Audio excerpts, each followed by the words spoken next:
Jadi nanti di Al-Quran ada 8 jenis rizki. Di antara yang paling hebat, ada yang belum Anda datang, rizkinya sudah menjemput. Ada orang mendatangi rizki, ada rizki mendatangi dia. Contoh, Al-Imam Asy-Syafi'i sedang berdiskusi dengan Imam Malik, gurunya. Kata Imam Asy-Syafi'i, gak ada orang sukses yang instan. Cuman balikan telapak tangan dapat, tidak. Kata Allah, lihat orang-orang dulu. Lihat orang-orang hebat dulu. Bagaimana mereka bisa kaya, bisa sukses, bisa punya posisi. Masat humul ba'sa, petakan olehmu. Kadang sudah mulai, masukkan tender, tiba-tiba gagal, diserobot orang. Kadang-kadang orang yang dapat, Anda yang ngajukan, itu biasa. Anda berlanjut, diterangkan oleh Allah, hei, tugas suami saat mulai pertama kali menikah, maka tugas yang pertama, siapkan untuk mencari nafkah. Bagaimana caranya ya Allah? Diturunkan oleh Allah. Satu, jangan takut kehilangan rezeki. Jangan pernah mencuri. Jangan pernah ngambil punya orang. Karena punya kamu akan saya berikan sempurna. Kamu ngambil punya orang, maka kamu akan menyulitkan diri sendiri. Itu akan dikembalikan pada yang berhak. Ya, turun Quran surah ke-51 ayat 22. Dirinci, begini cara nyarinya. Quran surah kedua ayat 168. Kalau Anda ingin cepat baru bergerak, rizkinya sudah dapat. Quran surah kedua ayat 172. Ada yang dahsyat, dia belum keluar, rizkinya yang mendatangi dia. Jadi nanti di Al-Quran ada 8 jenis rizki. Di antara yang paling hebat, ada yang belum Anda datang, rizkinya sudah menjemput. Ada orang mendatangi rizki, ada rizki mendatangi dia. Contoh, Al-Imam Asy-Syafi'i sedang berdiskusi dengan Imam Malik, gurunya. Kata Imam Asy-Syafi'i, Syekh, rizki itu mesti saya cari dulu, baru kita dapat. Kata gurunya, ya Syafi'i, ada rizki yang cukup kita beramal dekat kepada Allah, dia akan datang tanpa kita cari dengan ikhtiar manusia. Kata Syafi'i, mustahil. Kata Quran kan kita kerja dulu, baru datang. Kata Imam Malik, gurunya, kamu yang belum sampai. Kita amalkan ini, rizki datang. Maka berhenti sampai di situ, Imam Syafi'i pamit.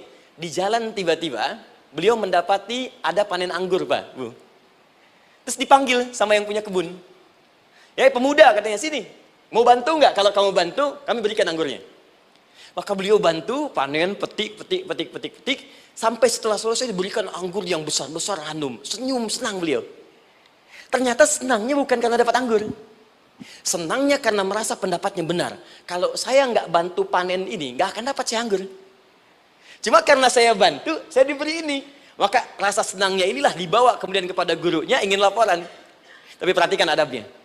Dia tidak mengatakan, guru, nih saya benar. Kalau saya nggak ikut panen, nggak dapat saya ini. Perhatikan kalimat Asy-Syafi'i. Guru, tadi saya di jalan, dipanggil oleh pemilik kebun, ikut panen anggur. Begitu saya bantu, saya diberikan anggur ini. Beliau tekankan dengan kalimat yang kencang pada kalimat, begitu saya bantu, saya dapat anggur ini. Imam Malik tersenyum mengatakan, Masya Allah Syafi'i, luar biasa. Ini siang begitu panasnya, tadi saya mau keluar ngajar, terfikir di benak saya, Allah, kalau ada anggur yang besar-besar, enak rasanya. Tiba-tiba kamu datang bawa anggur. Jadi Imam Syafi'i kerja dapat sesuatu, Imam Malik terfikir sesuatu, datang rezeki. Itu ada di Quran surah ke-7, teman-teman, ayat ke-96, paling kanan sebelah atas di mushafnya. Baik, teruskan dulu. Ya, Anda dalam mencari kerja, ingat, kalau Allah yang sampaikan pasti terjadi. Jangan dikira mudah. Kata Allah akan ada persaingan, akan ada kadang-kadang singgungan, akan ada tantangan, maka mulai petakan tantangan apa yang akan Anda lalui saat Anda mulai mencari nafkah itu. Maka turun Quran surah kedua ayat 214, paling kanan sebelah bawah. Am hasibtum an tadkhulul jannata. Hei, apa kamu mudah begitu saja mengira akan sukses dalam pekerjaanmu? Bahkan bisa diartikan surga, ingin masuk surga. Walamma ya'tikum mathalul ladzina khalau min qablikum. Sebelum engkau diuji seperti orang sukses dulu pernah sukses. Lihat mereka. Nggak ada orang sukses yang instan. Cuman balikan telapak tangan dapat, tidak. Kata Allah, lihat orang-orang dulu. Lihat orang-orang hebat dulu. Bagaimana mereka bisa kaya, bisa sukses, bisa punya posisi. Masat humul ba'sa, petakan olehmu tantangan apa yang akan dihadapi saat engkau bekerja itu. Satu, kata Allah, ba'sun, ada yang ringan. Ya, ba's. Ba'sa, jama' dari kata ba'sun. Dua, dara'. Dia sudah menengah, jama' dari kata durun. Tiga, zilzal. Ini yang paling tinggi puncaknya. Jadi kalau Anda sudah mendapatkan ini, yakinlah, berarti Anda akan mendapatkan posisi yang tinggi. Karena mustahil orang besar diuji dengan ujian yang kecil. Zilzal, ini bagian ketiga. Ba'sa, ba'sun, mulai. Kira-kira tantangan-tantangan ringan apa saja yang akan Anda hadapi? Ya, kalau saya contohkan misalnya dengan contoh yang lain singkat, Anda mau ke masjid, ingin konsisten, mulai hijrah, ingin dekat dengan Allah, tiba-tiba yang tadinya nggak mau ke masjid, mulai ke masjid, diuji dengan hujan. Hujan kecil, rintik-rintik, shower. Begitu hujan, orang Arab mengatakan kalau hujannya bisa lewat tanpa payung pun, orang Arab mengatakan la ba'sa. La ba'sa ini ringan. Orang kita sambungin, labas. Dari bahasa Arab, lewat. Nah, jadi kalau Anda mau berangkat nih, siap bekerja, siap hadapi tantangan. Baru mau lewat hujan kecil, berarti itu tantangan kecil kita lewati. Macet, petakan, cari jalan yang kemudian sempurna, jalan yang kosong, buka Google-nya, buka Waze-nya, buka map-nya, cari. Jadi kalau pada yang kecil aja belum kita lewati, bagaimana mendapatkan yang besar? Anda mau ke masjid, dikasih hujan kecil, mau berangkat gak jadi. Papa, kenapa gak jadi? Hujan mah, kan ada payung, takut riak. Setelah itu darwa, maaf, tantangan fisik. Kadang-kadang mulai ke fisik, mulai mengganggu. Ya, maaf, dirincikan kemudian oleh Al-Quran. Turun Quran surah ke-21, ayat 87 sampai 88, kisah Nabi Yunus alaihissalam. Yunus beraktivitas, bekerja, bukan berarti nggak ada tantangan. Kadang-kadang dibawa, kadang-kadang diusir, kadang-kadang Anda dapat misalnya proyek, kadang-kadang sudah mulai masukkan tender, tiba-tiba gagal, diserobot orang, kadang-kadang orang yang dapat, Anda yang ngajukan, itu biasa. Kata Allah itu biasa, bukan cuma Anda, yang lain pun ada. Bukankah Allah ajarkan kisah Sayyidah Hajar alaihissalam dengan Ismail? Bukankah bolak-balik naik Safa Marwah, kadang di atas, kadang di bawah, kadang lihat peluang sampai Marwah ternyata bukan air.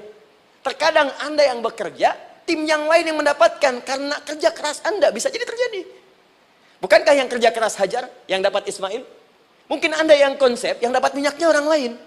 Mungkin Anda yang kerja, kan yang suksesnya teman Anda, gak ada masalah. Dan itu kemudian akan bermanfaat bagi Anda. Tidak mungkin setiap keringat yang keluar dari diri kita mustahil, kecuali akan melahirkan manfaat yang kembali pada diri kita. Tantangan. Tapi yang paling dahsyat, ini yang gak ditemukan di sebagian referensi yang kita baca. Ketika Allah menjelaskan semua tahapan-tahapan tantangan ini sampai ke puncaknya zilzal. Zilzal itu kalau bahasa sekarang gempa. Ada ujian yang menggoncang hati kita. Ketika Anda kerjakan, ya Allah, tantangannya dahsyat. Kenapa mesti saya, ya Allah? Kau nggak selesai-selesai, ya Allah. Itu wajar, teman-teman, itu biasa. Kata Allah, orang dulu saja mengatakan, mata nasrullah, kapan ini selesai? Berbahagialah kalau teman-teman sudah mendapatkan tantangan puncak yang paling tinggi ini. Ini artinya Allah sedang mempersiapkan Anda menjadi orang besar di kemudian hari. Dan cara mengatasinya diturunkan Quran surah ketiga ayat 142, paling kiri sebelah atas. Perhatikan dahsyatnya.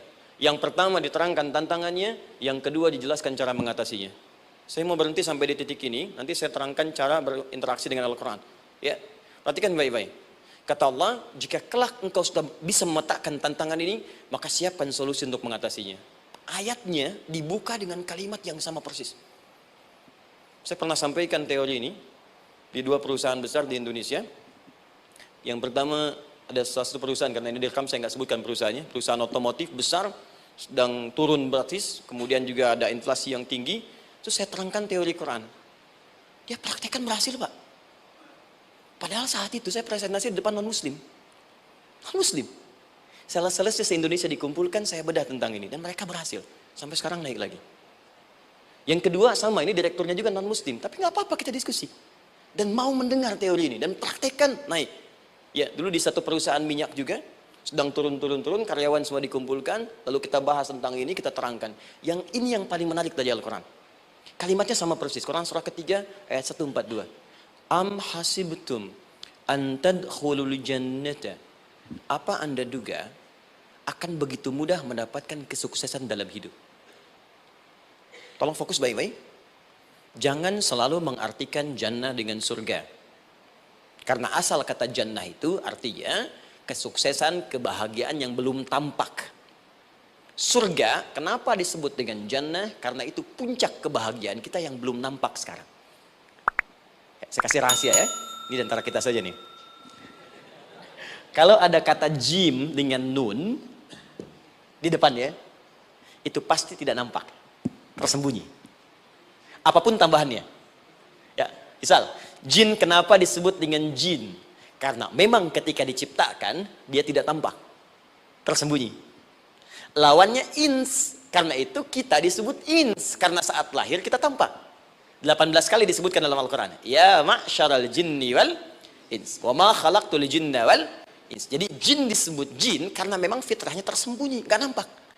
Jadi kalau ada jin melakukan penampakan, itu jin sedang kena masalah. Sedang keluar dari fitrah. Sama dengan manusia, harusnya tampak. Jadi kalau ada manusia yang senang sembunyi-sembunyi, dia sama dengan, bukan saya yang bilang, sedang punya masalah. Ke kantor, sembunyi-sembunyi, hati-hati Pak Alfian tuh. Biasa ada pintu depan, masuk pintu belakang. Suami di rumah, buka WA, sembunyi-sembunyi. Bu, hati-hati tuh. Pulang lewat pintu belakang, berarti sedang punya persoalan dalam hidup. Setiap ada jim dengan nun, pasti tersembunyi. Ibu punya janin, rahim, dalam rahim ada janin. Kenapa disebut dengan janin? Jim, nun, ya, nun. Karena sosok itu belum nampak dalam pandangan kita. Nanti kalau sudah lahir, baru tampak.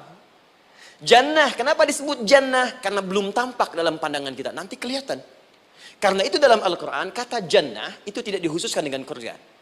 Tidak dikhususkan dengan surga. Kadang-kadang menunjuk aspek kesuksesan yang belum tampak. Anda mau ngubur minyak, minyaknya belum tampak. Belum kelihatan. Anda mau kerja, ya hasilnya kan belum tampak, baru ikhtiar sekarang. Karena itu orang Arab disebut kaya, kalau mereka mendapatkan kebun yang tak tampak sebelumnya. Kebun anggur, bukan kurma, kalau kurma banyak. Kebun anggur, ada apel, ada jeruk, sampingnya ada sungai-sungai, disebut dengan jannah. Ya, kalau punya unta, nggak kaya di Arab, biasa. Karena yang kelihatan padang pasir, unta, hitam, merah, biasa. Tapi kalau sudah punya kebun, kebun anggur, yang sulit di padang pasir ada kebun, itu baru disebut kaya. Karena itu orang Arab kadang mengartikan jannah dengan aspek kesuksesan yang belum tampak. Diartikan dengan kebun anggur, kebun apel, dan macam-macamnya. Perhatikan, am hasibtum an tadkhulul jannah. Apa Anda duga ingin sukses itu begitu mudah? Sukses jadi tidak. Walamma ya'lamillahu alladhina jahadu minkum wa ya'lamas sabirin. Perhatikan baik-baik. Sebelum Allah memastikan pada diri Anda terdapat dua hal yang paling utama untuk mengatasi tantangan tadi. Satu, jahadu.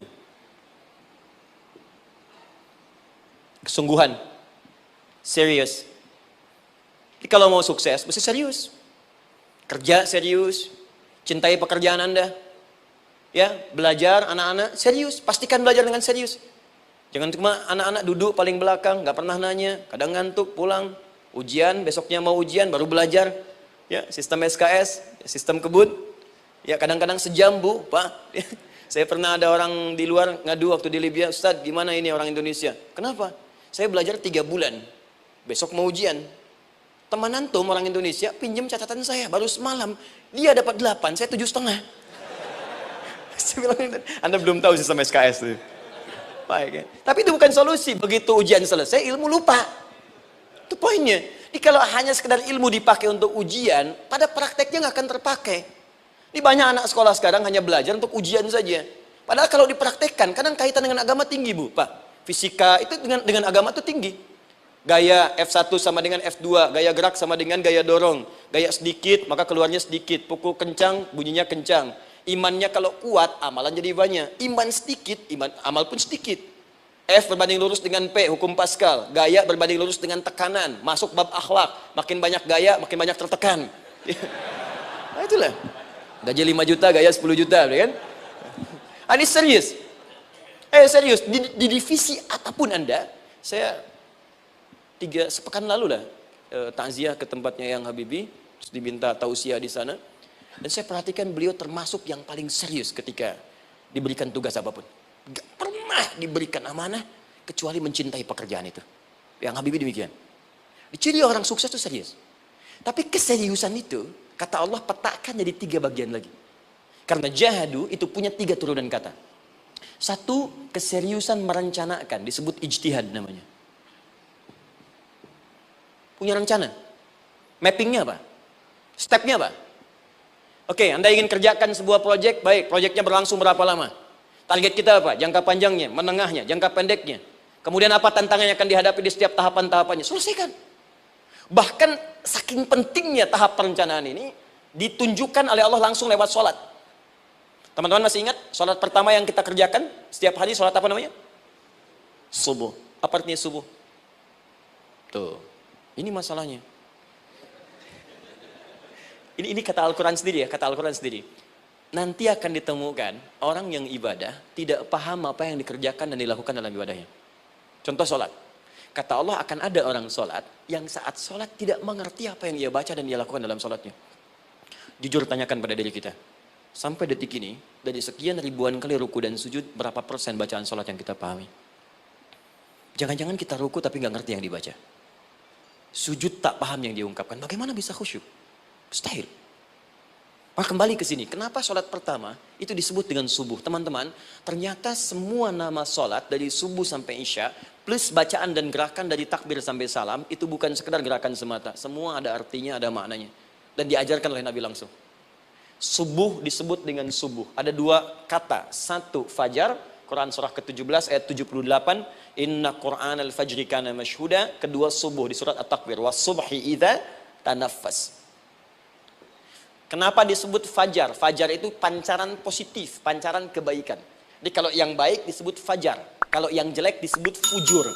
Fujur ada di Quran surah 91 ayat 7 sampai 8. Wa nafsi wa ma sawwaha fa'alhamaha fujuraha wa taqwaha. Fujur itu rambatan, gelombang buruk yang muncul dari nafsu. Ya, ditembuskan ke elemen tubuh kita. Misal gini. Tiba-tiba pengen marah. Ya, di tubuh kita mengatakan melotot, maka ini ada pancaran di hati kita nyambung kemudian ke mata. Ini rambatan dari sini ke mata disebut fujur namanya. Mau ke tangan pukul, masuk ke tangan. Itu rambatannya disebut fujur namanya. Ya. Yang baiknya disebut fajar. Ya, misal saya ingin sholat, tiba-tiba hati mengatakan sudah azan, merambat ke kaki, cepat melangkah. Cepat wudhu. Nah, itu rambatannya disebut fajar namanya. Atau infajar. Ini pasti ada, ya. Fujur nama lainnya nafsu. Disebutkan 115 kali dalam Al-Quran. Takwa, rambatan fajar, sumbernya takwa. Disebutkan 115 kali dalam Al-Quran. Di jiwa kita ada takwa, ada nafsu. Takwa yang dorong malaikat, disebutkan 88 kali dalam Al-Quran.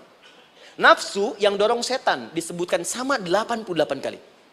Di setiap Anda akan mengerjakan satu hal, pasti akan yang mendorong pada yang baik, akan mencegah dari yang baik itu nafsu. Pasti itu. Pak Alfian mau tanda tangan proyek. Tiba-tiba disodorkan, Pak, ini Pak. Kok begini proyeknya? Perbaiki. Karena ada yang nggak beres. Tapi fee-nya lumayan Pak, 1 miliar. Nggak bisa. Jiwa takwa mengatakan, jangan terima Pak. Bapak mengatakan, maaf, ini jari tahiyat. Gak akan pernah dipakai maksiat. Perbaiki. Datang lagi. Ini Pak. Kok sama? Fee-nya diperbaiki Pak, 100 miliar. Nafsunya mulai berkata, terima. Takwanya bilang, jangan. Hanya beliau katakan, tangan tahiyat gak akan pernah dipakai maksiat. Tapi tunggu, saya istiqoroh dulu.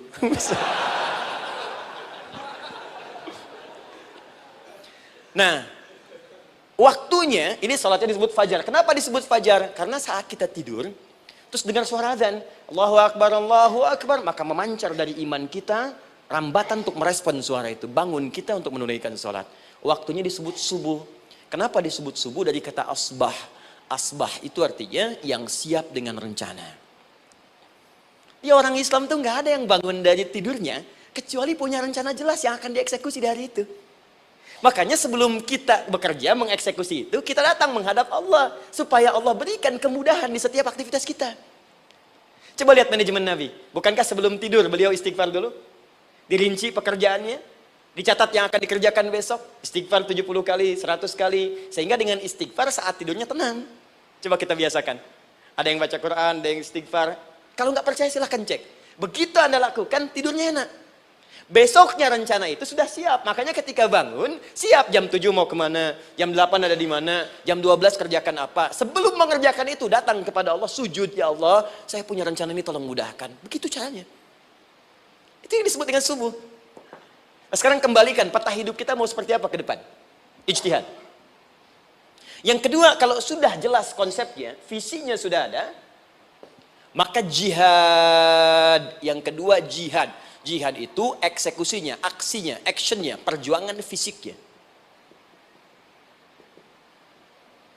Rencananya apa? Tahajud malam nanti. Bismillah. Jam berapa? 2:30. Baik, yuk kita mulai rencanakan. Eksekusi rencananya. Bagaimana cara kita bangun 2:30? Pasang alarm. Jam berapa alarm dipasang? 3 kali. Pertama 1:30, kedua 2 kurang 1/4, ketiga jam 2 lewat 1/4. Baik. Alarm pertama untuk mematikan alarm kedua. Alarm kedua matikan alarm ketiga. Ketiga siap-siap. Baik. Siap bangun. Jihad. Awas, ini penting ya. Jihad itu jangan dipersempit maknanya kepada situasi peperangan saja, tidak. Banyak jihad itu luas sekali medannya. Karena jihad itu perjuangan fisik. Dan maaf ya, maaf sekali, dalam konteks perang pun bukan menyerang orang. Tapi membela diri saat diserang. Di Islam itu bukan agama ekspansi. Cek di sejarah, nggak ada Islam menyerang. Yang ada itu membela diri saat diserang. Atau saat orang lain dizalimi dan kita diminta untuk terlibat, kita membantu. Ini bukan dalam konteks sekarang yang banyak dibincangkan. Tembak orang, bom orang, nyerang orang. Bukan.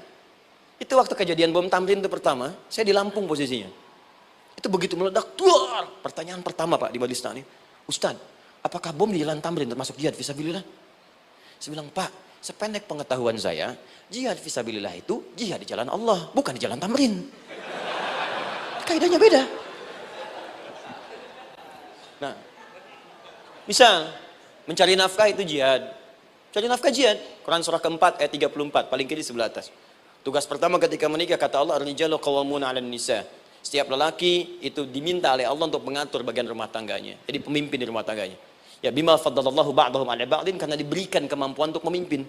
Di pemimpin itu ada di suami. Dan ciri khas pemimpin, Bu, biasanya ciri khas pemimpin apa, Bu? Bukan tegas, bukan. Ciri khas pemimpin itu tidak mau dipimpin. Makanya kalau ada sesuatu, masukkan lewat usulan, jangan beri saran. Kalau saran susah, itu pemimpin. Baik, tapi yang paling luar biasa kata Allah, perhatikan kalimatnya indah sekali. Wa bima anfaqu min amwalihim. Saya berikan tugas untuk mencari nafkah. Ketika seorang lelaki bertugas mencari nafkah, ingat ya, konteks apapun, kalau perempuan nanti bekerja bukan nafkah poinnya. Bisa hobi, ya, bisa aktivitas, tapi nafkah kalau sudah menikah itu ada pada suami. Perempuan tidak. Kalaupun tidak dilarang perempuan bekerja, tidak. Sayyidah Aisyah mengajar, ada yang para sahabiah jadi perawat, ya, ada yang pengajar. Banyak dulu sahabat Nabi yang perempuan mengajar. Ya, kan ada pelajaran-pelajaran khusus perempuan. Ya, ada bagian perawat, ada dokter. Ini kan yang ngandung perempuan, masa yang periksa laki-laki? Ya, kan? Ada bagian perempuan tertentu, itu silahkan bekerja boleh. Tapi nafkah laki-laki. Begitu lelaki meniatkan pekerjaannya karena Allah untuk mencari nafkah, itu setiap langkahnya jihad fisabilillah.